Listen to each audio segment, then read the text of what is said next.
नमस्कार विद्यार्थियों, मैं भारत भूषण जो यूथ क्लासेस में आपका स्वागत करता हूं। विद्यार्थियों, कल हमने भारतीय संविधान के स्रोत पढ़े कि भारतीय संविधान किन किन देशों से बनकर तैयार हुआ। आज हम भारतीय संविधान के स्वरूप को पढ़ेंगे कि भारतीय संविधान का जो स्वरूप है वो क्या है।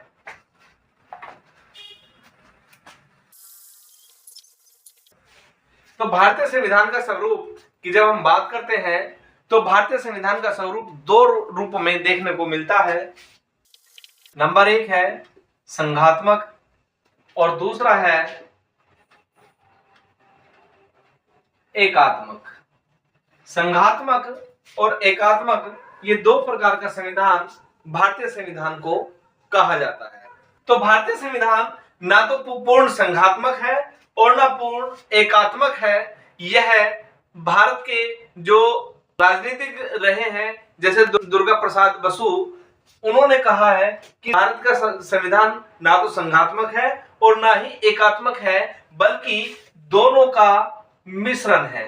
ये मिश्रण है क्योंकि कहीं संघ की शक्ति पावरफुल है तो कहीं राज्य की शक्ति या पावरफुल होती है। तो ये मिश्रण है, भारतीय संविधान दोनों का मिश्रण है। कैसे? अब हम एक एक करके दोनों की विशेषताओं को पढ़ते हैं कि संघात्मक जो शासन है, भारतीय संविधान का स्वरूप संघात्मक है, उसकी क्या विशेषताएं हैं। तो सबसे पहले बात करते हैं संघात्मक शासन की संघात्मक स्वरूप क्या है। तो सबसे पहले देखते हैं लिखित तथा स्पष्ट संविधान। ये हम सब जानते हैं कि भारत का जो संविधान है वो एक लिखित संविधान है। लिखित संविधान है क्योंकि इसकी एक पुस्तक बनी हुई है, कोई भी आदमी इसे पढ़ सकता है, उसका मनन कर सकता है, उसे ज्ञान के रूप में अपना अंगीकार कर सकता है। उसी को चीज देखते हुए भारतीय संविधान में प्रत्येक अनुच्छेद को, प्रत्येक धारा को या प्रत्येक उसकी जो सूचियां हैं उसको, प्रत्येक भाग को उसके स्पष्ट रूप से लिखा हुआ भी है और सबको दिखता भी है, पढ़ भी सकते हैं। तो हमारा भारत का जो संविधान है लिखित तथा स्पष्ट है कि इसमें कोई प्रावधान नहीं है। चाहे हम मौलिक अधिकारों को पढ़ें, मूल कर्तव्यों को पढ़ें या व्यवस्थापिका को पढ़ें, न्यायपालिका को पढ़ें या कार्यपालिका को पढ़ें, सब चीज हमारे संविधान में लिखी हुई है और स्पष्ट रूप से दिखाई भी देती है। दूसरा, दोहरी शासन प्रणाली। हमारे भारतीय संविधान में जो संघात्मक शासन प्रणाली है वह दोहरी शासन प्रणाली है। क्यों? क्योंकि एक इसके अंदर केंद्र की शासन प्रणाली होती है और दूसरी राज्य की शासन प्रणाली होती है। तो दोहरी शासन प्रणाली होती है, एक लोकसभा भी होती है, एक राज्यसभा भी होती है। तो दोहरी शासन प्रणाली हमारे भारत के संघात्मक शासन में देखने को मिलती है। तीसरा पॉइंट आता है सर्वोच्च तथा कठोर संविधान। भारतीय संविधान की संघात्मक शासन प्रणाली है, उसके अंदर सर्वोच्च तथा कठोर संविधान का भी वर्णन किया गया है। सर्वोच्च इसलिए क्योंकि भारतीय संविधान को सभी के ऊपर रखा गया है। सब इसके कानून को सभी के, चाहे वो नेता हो, राजनेता हो, अधिकारी हो या कोई बिजनेसमैन हो, कोई भी हो, सबके ऊपर रखा गया है और सभी के लिए समान कानून की व्यवस्था की गई है। कठोर इसलिए क्योंकि भारतीय संविधान को जल्दी से संशोधित नहीं किया जा सकता। क्यों नहीं किया जाता? क्योंकि इसके संशोधित करने के लिए 2/3 सदस्य इसकी सहमति के लिए होने अनिवार्य है। किसी भी संशोधन को करने के लिए राज्यसभा और लोकसभा को मिलाकर के 2/3 सदस्य होने अनिवार्य है। तो यह दूसरा कंडीशन है कि जितने भी भारत के अंदर राज्य हैं उसमें से आधे राज्यों की सहमति उस प्रावधान को, उस संशोधन को, संशोधन प्रणाली को करने के लिए होनी चाहिए, सहमति होनी चाहिए, तब जाकर के हमारे भारत के संविधान में कोई बदलाव किया जा सकता है, अन्यथा इसमें कोई बदलाव नहीं किया जा सकता। तो कठोर संविधान है हमारे भारतीय संविधान का। चौथा पॉइंट आता है केंद्र तथा राज्यों के बीच शक्ति प्रदर्शन या शक्ति का विभाजन। हमारे जो संविधान है, संघात्मक शासन है, उसमें संघ सूची जो केंद्र को निरूपित करती है, संघ जो पूरे भारत की जो संघ शक्ति है उसको निरूपित करती है संघ सूची। दूसरी आती है राज्य सूची। जितने भी भारत के अंदर राज्य है वो राज्य सूची के अंतर्गत आते हैं। इसकी अलग शक्तियां होती हैं और इसकी अलग शक्ति होती है। लेकिन जब समवर्ती सूची की बात आती है तो ये दोनों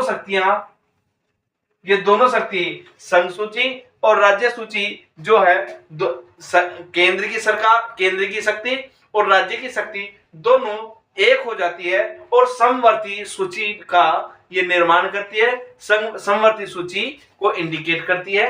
तो ये हमारी समवर्ती सूची है। उसके बाद आता है स्वतंत्र न्यायपालिका। हमारे भारत की जो न्यायपालिका है वो बिल्कुल स्वतंत्र है, उसे किसी का डर नहीं है, ना पैसे का लोभ है, ना किसी का दबाव मानती है, ना किसी की सिफारिश मानती है, ना किसी की सोर्स मानती है। तो हमारी जो न्यायपालिका है बिल्कुल स्वतंत्र है। इसमें भी अलग अलग भाग हैं, जैसे सबसे ऊपर सर्वोच्च न्यायालय, उसके नीचे उच्च न्यायालय, उसके नीचे जिला स्तरीय न्यायालय, उसके नीचे और भी न्यायालय आ जाते हैं। तो ये इस प्रकार से ये स्वतंत्र न्यायपालिका है जो भारत के ग्राम स्तर से लेकर के उच्च स्तर तक अपना कार्य बखूबी निभाती है।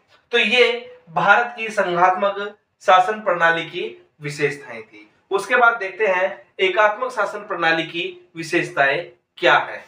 जिस प्रकार संघात्मक शासन प्रणाली की विशेषताओं को देखा, उसी प्रकार एकात्मक शासन प्रणाली जो स्वरूप है हमारे भारतीय संविधान का, उसको देखते हैं। तो सबसे पहला नाम आता है इकहरी एकल नागरिकता, क्योंकि एकात्मक के मतलब यह है कि एक ही आदमी इसमें वर्क करेगा, सिंगल विंडो वर्क होता है। तो उसके अंदर सबसे पहला नाम आता है एकल नागरिकता।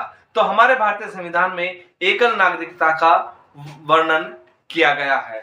दूसरा आता है राज्यों के अलग संविधान नहीं। हमारे भारत के अंदर दो प्रकार की दोहरी शासन व्यवस्था है, एक केंद्रीय शासन व्यवस्था, दूसरी राज्य शासन व्यवस्था। जब हम राज्य शासन व्यवस्था की बात करते हैं तो उसके अंदर कोई भी राज्य का अपना अलग कानून नहीं है, अपना कोई भी संविधान नहीं है। केवल जो शक्तियां, जो प्रारूप हमें केंद्र से प्राप्त होता है वही राज्यों को इंप्लीमेंट करना पड़ता है और उसे आगे बढ़ा दिया जाता है। तीसरा पॉइंट आता है शक्तिशाली केंद्र। एकात्मकता के अंदर केवल केंद्र की बात सुनी जाएगी, ना कि राज्यों की बात सुनी जाएगी। राज्यों का अपना दायरा है, केंद्र का अपना दायरा है। केंद्र सब पर सबको कंट्रोल कर सकता है, सब राज्यों को कंट्रोल कर सकता है, केंद्र शासित प्रदेशों को कंट्रोल कर सकता है। तो शक्तिशाली केंद्र की शक्ति होती है। उसके बाद आता है राज्य सूची पर कानून निर्माण। जब राज्य सूची आती है तो उसे कानून निर्माण करने की प्रक्रिया या कानून निर्माण का अधिकार है। राज्य सूची में कानून निर्माण का अधिकार है। संविधान में संशोधन, राज्यों को कानून में संविधान संशोधन करने का कोई अधिकार नहीं है।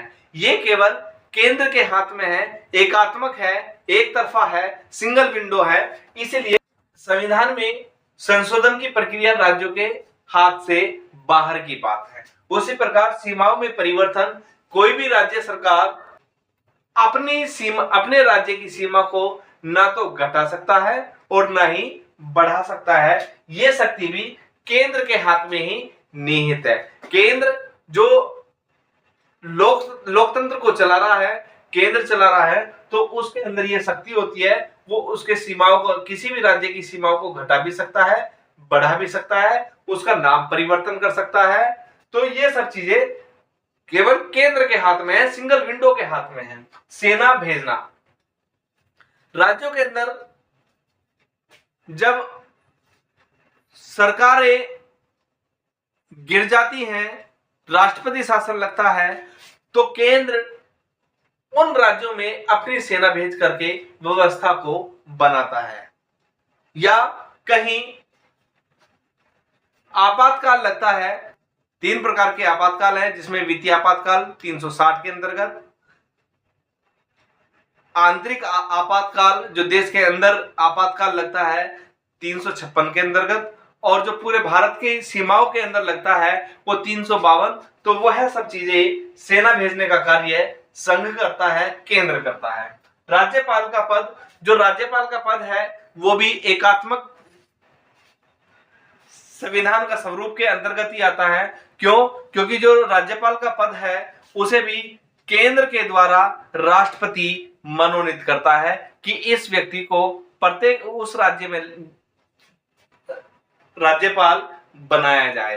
तो इसे भी कहा गया केवल केंद्र ही करता है। उसके बाद समान न्याय व्यवस्था, प्रत्येक राज्य के अंदर एक समान न्याय व्यवस्था का वर्णन किया गया है, उसका प्रारूप बनाया गया है कि समान न्याय व्यवस्था सब जगह समान होगी, उसमें ना तो कोई राज्य छोटा होगा ना कोई राज्य बड़ा होगा, सबको समान अधिकार प्राप्त है। उसके बाद राष्ट्रपति की शक्ति, राष्ट्रपति की जो शक्तियां हैं वो भी एकात्मक है, क्योंकि जो राष्ट्रपति की शक्ति होती है, जब राष्ट्रपति शासन लगता है तो उसके अंदर राष्ट्रपति की शक्तियां आ जाती है।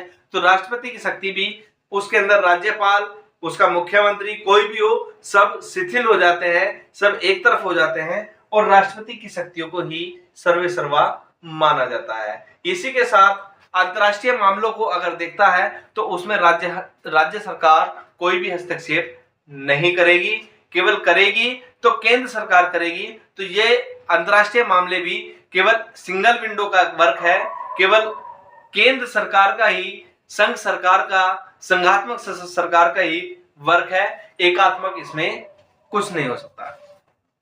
तो ये भारत का संविधान का स्वरूप है जो संघात्मक और एकात्मक है। तो ये सब चीजें हमारे भारतीय संविधान की विशेषताओं में आती है। साथियों, ये लेक्चर भी आपको समझ आया होगा। मैं समझता हूं कि इस लेक्चर में भी आपको इंटरेस्ट आया होगा।